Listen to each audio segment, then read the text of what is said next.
ouvintes, bem-vindos a mais um PetCast História, o podcast oficial do Programa de Educação Tutorial da Universidade Federal Fluminense. Hoje, no nosso 9º episódio, nós vamos tratar da questão indígena no Brasil. Eu sou Giovana Vermelinger, bolsista do PET História UF, vou estar apresentando o podcast hoje, junto com meu colega Guilherme Garnier. Olá, prazer, gente. Eu fico feliz em estar aqui para tratar desse tema que normalmente é dado muita pouca atenção. Então, como convidadas hoje, nós temos o prazer de trazer a Cris Pantoja. Prazer, meu nome é Cris Pantoja, sou DJ, tenho formação em holdagem e alguns anos trabalhando como técnica de som por empresas. E há uns 2 anos atrás fiz um curso de produção cultural através do Quebradas, que é um movimento que a UFRJ faz. E estou aqui para contribuir, né, e para conhecer, para fazer trocas e manter esse processo aí de evolução em desenvolvimento, que é o mais importante, né? Desde já agradeço o convite de vocês, me sinto lisonjeada e é sobre isso. Gratidão. E também Alice Pataxó. Olá, eu sou Alice Pataxó, eu sou comunicadora indígena do povo Pataxó, ativista e palestrante, youtuber, né, apresentadora do canal No Ré. Faço bacharel interdisciplinar em Humanidades na UFSB, que é a Universidade Federal do Sul da Bahia. E estou aqui para conversar hoje com vocês, né, entender um pouco sobre essa visão de sociedades indígenas.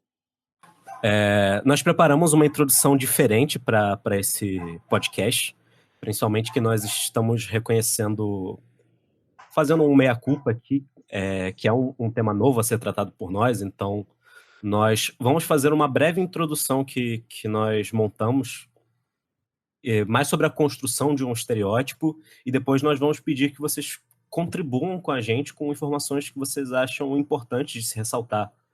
Então, eu vou começar aqui ressaltando que pouco se sabe sobre os povos originários do que hoje a gente considera o Brasil. É um desconhecimento que a gente quer ressaltar aqui, que não é por desinteresse ou falta de conscientização. Por outro lado, ele é a construção de um relacionamento de poder que busca apagar ativamente uma identidade. A gente pode dizer que é um dos primeiros atos de violência no processo de colonização. Uma violência que vai para além da física, uma violência simbólica, na qual você reduz a identidade de outros, no caso aqui os nativos, para uma mera brincadeira do imaginário europeu. Então, eles pouco se interessam realmente conhecer esses indivíduos, essas pessoas, nas suas complexidades e individualidades e dinâmicas próprias. O indígena, ele acaba sendo construído como um estereótipo do processo de colonização. Nesse caso, colonizar vai para além de um ato físico, ele é ou um ato econômico, ele é também um controle simbólico, você coloniza também o imaginário. Os povos originários são negados em toda a sua multiplicidade e o colonizador faz deles apenas uma ideia que ele quer. Aí a gente tem esse grande problema, que sem dúvida vocês vão poder falar em muito mais riqueza para nós, que, por exemplo, quando a gente vê um membro dessas nações originais do Brasil, nega-se a eles qualquer possibilidade de identidade a partir do momento em que eles não se encaixam com o estereótipo que o colonizador formou dele. Portanto, a gente pode dizer que é, de certa maneira, um silenciamento, porque eles deixam de ser narradores viáveis da própria vida. Eles são sempre deslegitimados e desconfiados. Muito mais porque é um monopólio da história do colonizador. Ele nega ao colonizado a possibilidade de fazer sua própria história. O silenciamento é a impossibilidade do colonizado de usar a sua própria voz, e o apagamento é a negação dele poder fazer sua própria história.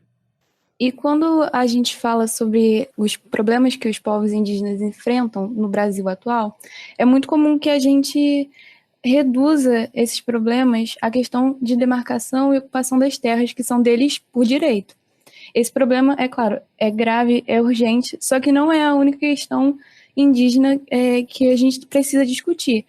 Essa problemática tem várias faces e é muito mais complexa. E aqui no podcast a gente vai tentar trazer um pouco outras faces, abordar problemáticas que não são tão centrais nesse debate, para tentar dar mais visibilidade justamente a essas outras problemáticas. Nessa questão, a gente queria, retomando um pouco do que o Guilherme falou na introdução da construção dessa imagem dos indígenas, a gente sabe que a partir do século XVII, principalmente com o romantismo, os povos indígenas eles passaram a ter um papel protagonista na literatura. Porém, foi um papel completamente estereotipado. Livros muito famosos, como Iracema, de José de Alencar, ajudaram a criar essa visão de um indígena guerreiro, puro, e tratar como um herói nacional muito longe da realidade. E essa imagem, que é importante ressaltar que foi cunhada por homens brancos, contribuiu muito para a visão que a sociedade tem acerca dos povos originários. E até hoje esses mitos e estigmas eles estão presentes na visão popular. E aí, diante disso tudo, a gente queria saber como vocês lidam com essa questão no dia a dia, como que isso atrapalha e deslegitima também a fala de vocês enquanto suas próprias, e também nas suas próprias atuações na luta pelo reconhecimento das nações originárias. E também saber como que a gente pode desconstruir um pouco essa visão.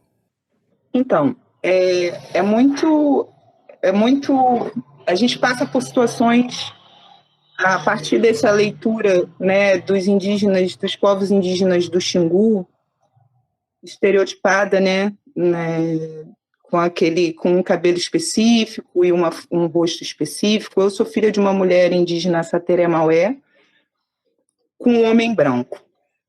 Então, quando você começa a rever alguns conceitos, né, dentro do que o Brasil, que se chamava Pindorama, passou, né, que foi um país saqueado, mulheres indígenas pegas no laço, e existem pessoas ainda com orgulho de dizer que essas mulheres foram pegas no laço. No caso, elas foram estupradas, elas foram sem querer ir, né? A gente chama de etnocídio, porque você acaba matando uma pessoa em vida. Você querer a pureza de uma etnia, de várias etnias, e querer que elas ainda sejam iguais,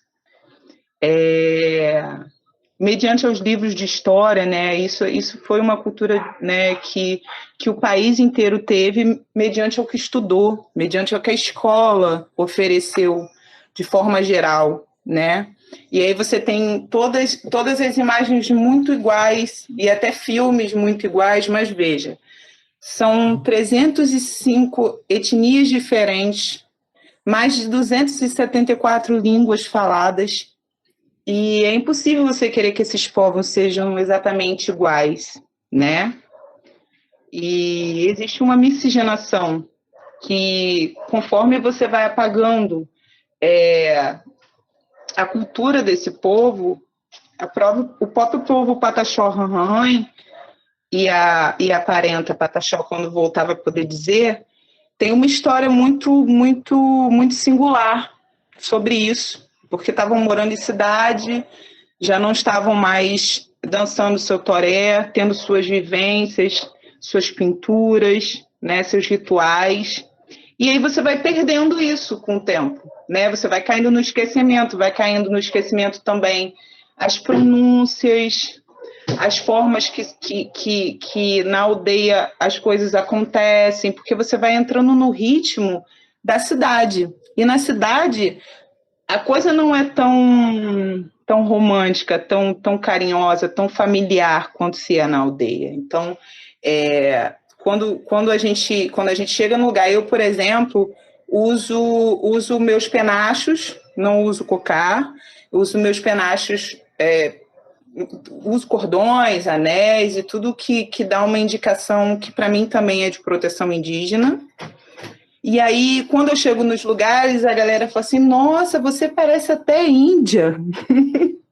E aí eu fico olhando assim, fico pensando, poxa, se é num tom de você parece até índia que eu vejo que é um tom de curiosidade, eu tento explicar que sou, e aí, né, faço o desenvolvimento com aquela pessoa. Quando não, quando eu acho que é uma coisa irônica, do tipo, não existe índios mais na cidade, né, só existe índio lá nas terras que ainda não estão demarcadas e afins, eu não perco muito meu tempo e minha energia, não. Eu acho que o caminho, pelo menos, o meu caminho como DJ, é fazer intervenções falando da existência desses povos, que podem ocupar qualquer lugar na sociedade e compartilhar de qualquer conhecimento.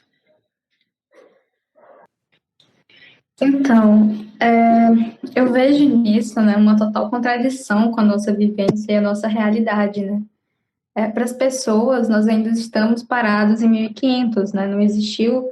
As pessoas falam muito em miscigenação, mas elas não enxergam que o Brasil e que os povos indígenas também são miscigenados, eles não aceitam essa questão. Então, é muito difícil falar sobre o indígena e a imagem que as pessoas têm sobre o indígena quando se vive em uma comunidade e quando você conhece a realidade. Muitas pessoas questionam muito, se para a Cristiane já questiona, imagine para mim, né? Eu também me questiono muito sobre isso, sobre a questão da minha identidade, e sempre se assustam quando eu falo que eu sou indígena de pai e mãe, porque eu não tenho realmente todas as características que as pessoas gostariam de ver em mim. Eu não sou Iracema, eu não tenho realmente nenhum traço que indique isso. O meu povo é um povo muito miscigenado, é como ela já vinha falando, né, a Cristiane já vinha falando, o povo Pataxó sofreu muito com essa questão, já que por muito tempo nossos territórios foi invadido, foi saqueado, e nos escondemos, muitos de nós se esconderam nas matas e outros tantos foram para a cidade e se refugiaram. Então, negava-se completamente o fato de que se era indígena. Não se falava mais a língua, não se usava mais os adereços, porque existia um medo da repressão. Então, por muito tempo foi assim. E anos depois, muito tempo depois, com o aldeamento, né, a vinda de Barra Velha, que aldeia Mãe Pataxó, e outras questões, isso foi mudando, né, até porque existia uma necessidade muito grande, né, nós que somos indígenas sabemos da necessidade que é se conectar com o que somos e essa questão espiritual que nos cerca. Então, isso foi mudando, né. Hoje o meu povo voltou a falar a sua língua, né, eu falo a minha língua, que é o Pachorrã, linguagem de guerreiro, e é um vocabulário muito pequeno comparado ao que tínhamos, mas é o vocabulário que nós temos hoje, né? Existem muitas pesquisas em cima disso, né? Para que isso venha a ser mudado. Agora, essa questão, né, de se limitar aos padrões e as características, que nem a imagem dos índios de 1500, né? Não é uma regra para pertencer aos nossos povos, né? Esse discurso vai de contra a nossa diversidade e a nossa luta diária. Falar sobre isso, se reafirmar indígena, ainda que usando um celular, fazendo uma faculdade, vivendo num contexto urbano, justamente por ser essa figura que as pessoas têm do indígena, né? E porque isso se perpetuou durante gerações, as pessoas continuam ensinando isso aos seus filhos, que o indígena que ele vai para a cidade, que ele está se formando, ele deixou a sua cultura, ele deixou completamente de ser o que ele é, quando na verdade não é assim. Primeiro que não existe isso de deixar a sua cultura, né? A gente continua vivendo a nossa cultura independente do local onde nós estamos, aldeados ou urbanos, nós somos indígenas e as pessoas precisam reconhecer isso, né? Precisam ser alertadas sobre isso.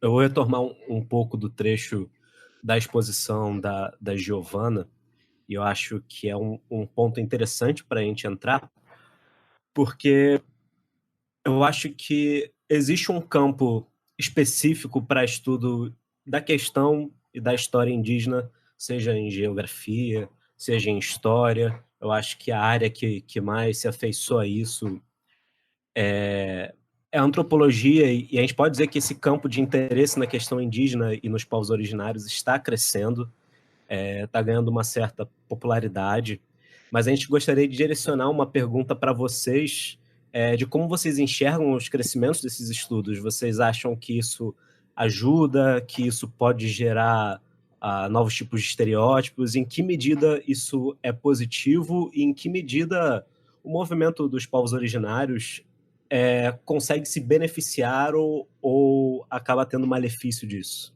eu vejo como um grande avanço, né? Principalmente no espaço acadêmico, quando a gente fala de pesquisa sobre os povos indígenas, sobre vivência, sobre história, e sobre toda essa narrativa em outros níveis, né? É realmente muito importante que isso aconteça, e isso também é um indicativo de que existem mais indígenas na universidade. Então, realmente é um ponto muito bom. Mas a gente precisa entender que existe uma certa preocupação dos nossos povos sobre isso, sobre como a gente tem sido abordado aí fora. Muitas vezes as pessoas vêm para as comunidades, buscam conhecimento, vão embora e não trazem isso de volta. Quando eu me refiro a trazer isso de volta, eu estou falando de como as coisas acontecem, né? As ligações se rompem. E aqui o conhecimento tem uma visão muito diferente de como isso é transmitido. E principalmente quando eu falo sobre isso, sobre os erros que as pessoas costumam cometer. Eu sei até que existe muitos problemas com relação a isso por conta das diversidades, por conta dos costumes de cada aldeia, de cada povo. E isso realmente é um ponto que deveria ser muito explorado, mas que algumas pessoas caem no erro ao relatar isso, né?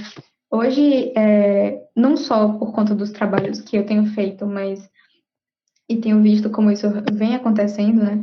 Mas muitos parentes têm trabalhos acadêmicos, têm feito grandes pesquisas sobre povos indígenas, focando em seus povos, em suas comunidades. Isso tem ajudado muito a crescer e entender algumas coisas, né?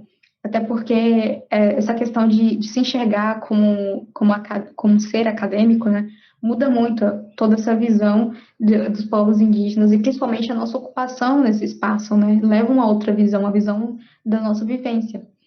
E quando isso acontece, a gente lembra muito do fato de que indígenas ocuparem universidades, estarem presentes nesse meio, nos tira de objeto de estudo e nos transformam em pesquisadores, né? Eu sempre questiono muito que às vezes nós somos objeto de estudo, mas um objeto de sala de aula, um objeto que fica ali como se as pessoas achassem que tivesse morto, né? Como se a nossa história não continuasse, como se não estivéssemos resistindo até hoje. E quando o indígena entra na universidade, faz esses trabalhos e, de certa maneira, compartilha esses conhecimentos com outras pessoas, com outras sociedades, isso se coloca muito presente, né? Como essa formação, essa mudança de gerações, essa mudança de século, transformou, né, as vivências, as questões culturais, históricas dos nossos povos. Então, eu acho que é isso que a Parente está falando, e digo que todo conhecimento, né, é agregador, mas lembrando que é importante a gente falar sobre lugares de fala, né, e sobre o não cancelamento, né, de pessoas que estão urbanizadas, né, e que não tiveram a oportunidade de ficar aldeadas, né, porque existe uma cobrança muito grande dos não indígenas. Como assim você é um indígena na cidade, né? E falar de todo esse contexto aí.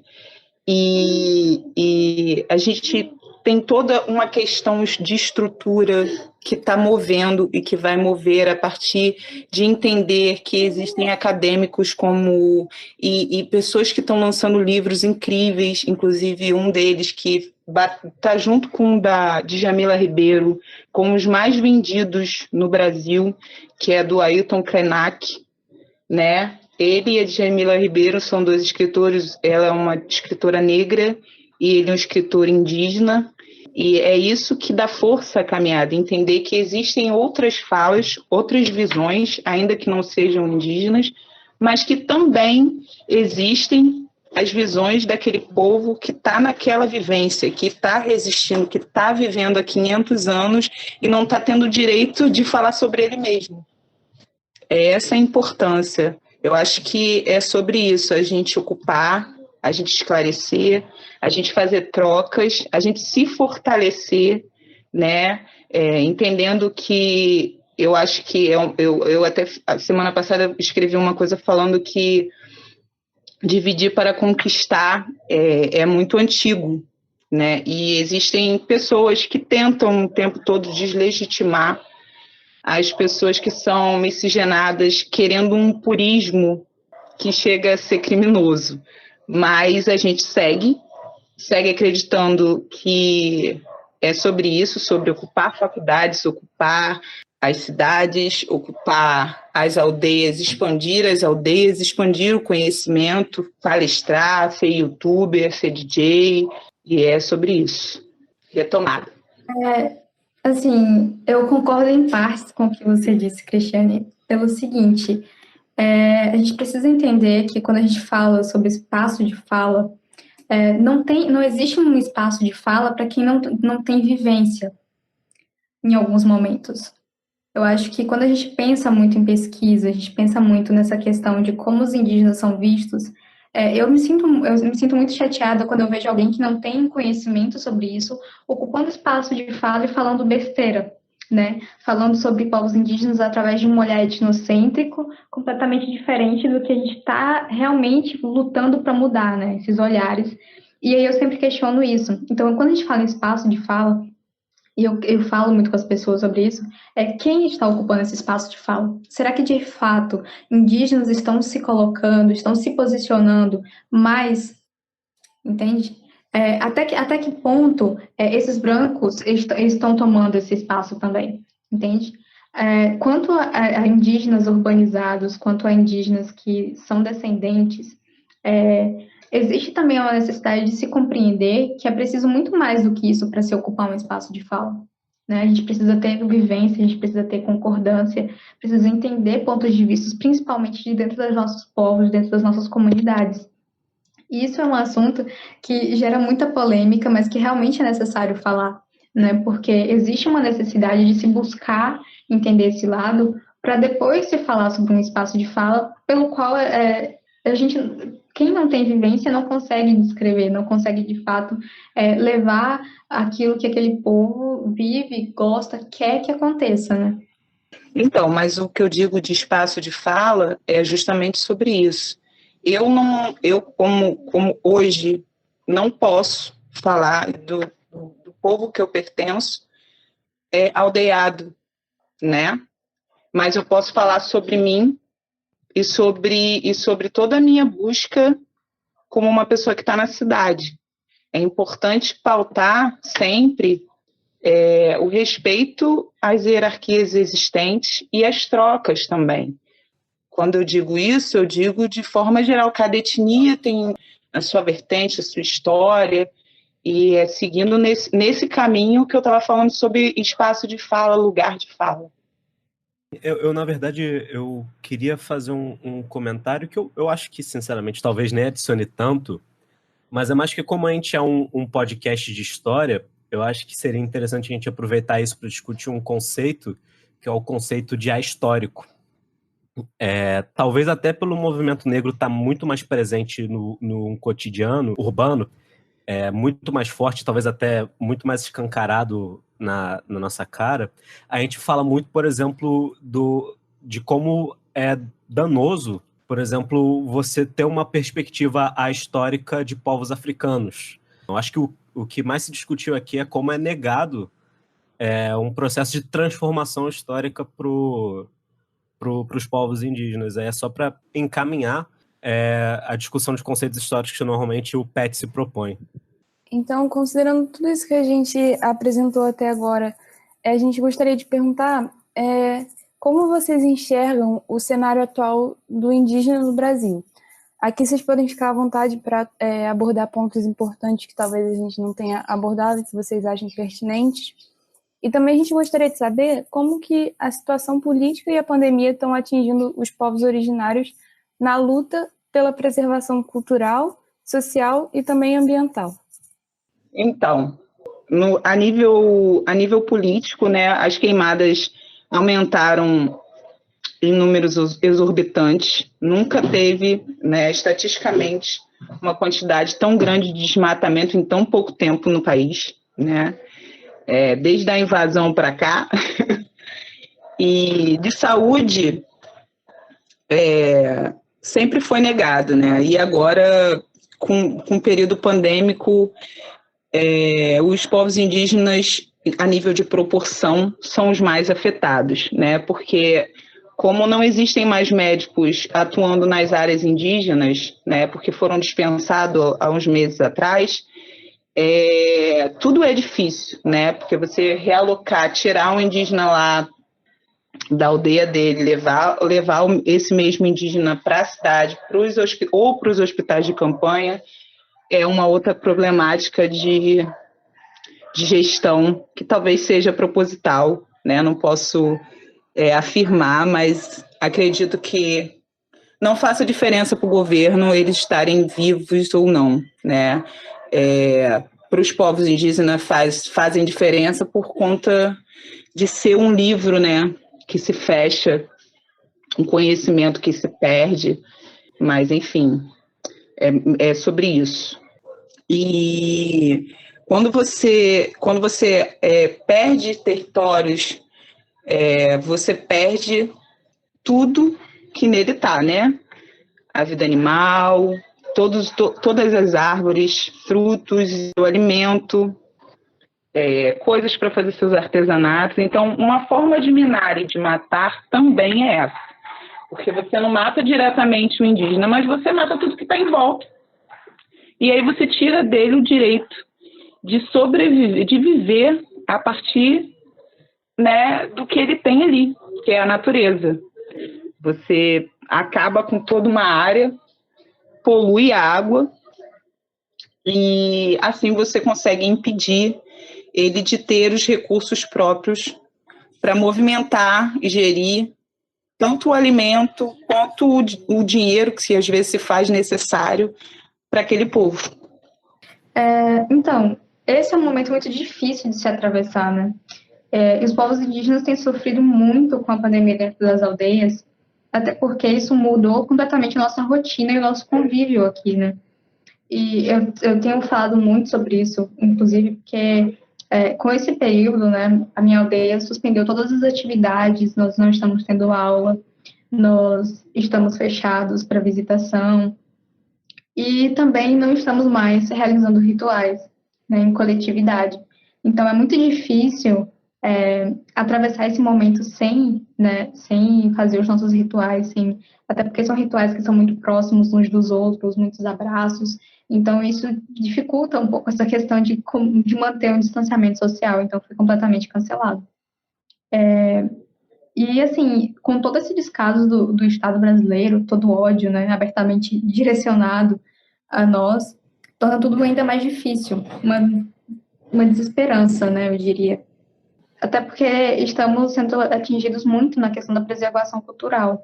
Afinal, perdemos muitos anciões e muitas lideranças nesse período. E não é só uma dor pela perda, né? É um momento de dor pela sabedoria que se cala prematuramente. É muito difícil para uma comunidade, para um povo, perder alguém. Ainda mais um ancião que guarda a nossa sabedoria, que são lideranças, que fazem parte da nossa articulação diante da nossa luta, né? São muito mais do que números e histórias, né? São vidas, são ancestrais que nos abraçam. E, assim, eu vejo que ainda precisamos lidar com a distância das pessoas, né, dos parentes, dessa questão dos rituais, como eu já tinha falado. Estamos nos readaptando, né, esse modo de vida que é muito coletivo, né, muito próximo. E, então, tem sido muito difícil, né? Isso enfraquece muito o nosso espírito para atravessar esse momento.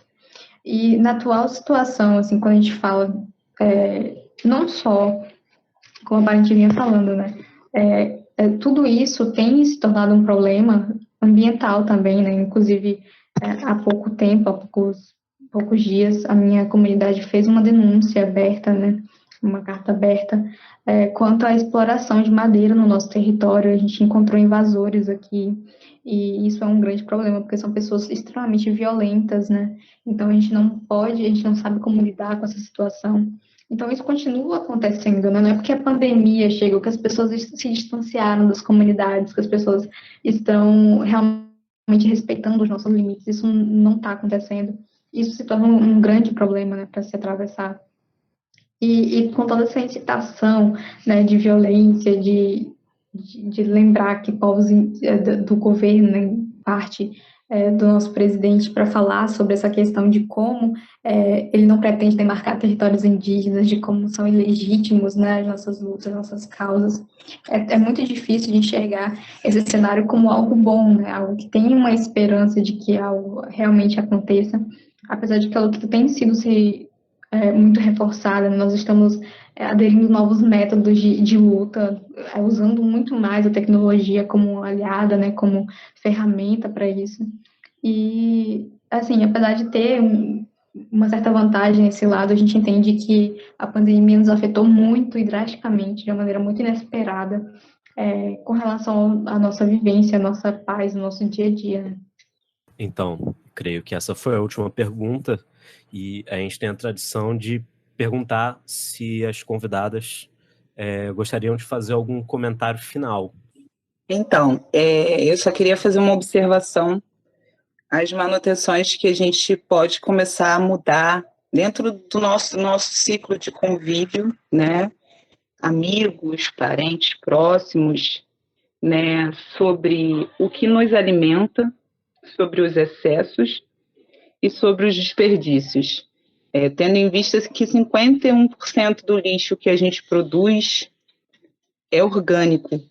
Então, assim, o simples ato isso de dividir, né, o que é reciclável e o que é orgânico já modifica grandiosamente o impacto no meio ambiente. Além do excesso, que não deveria ser um excesso, do consumo de carne, tem sido uma autoanálise que eu tenho feito, né? E tenho conseguido diminuir, já tenho conseguido ficar 2 dias sem comer carne.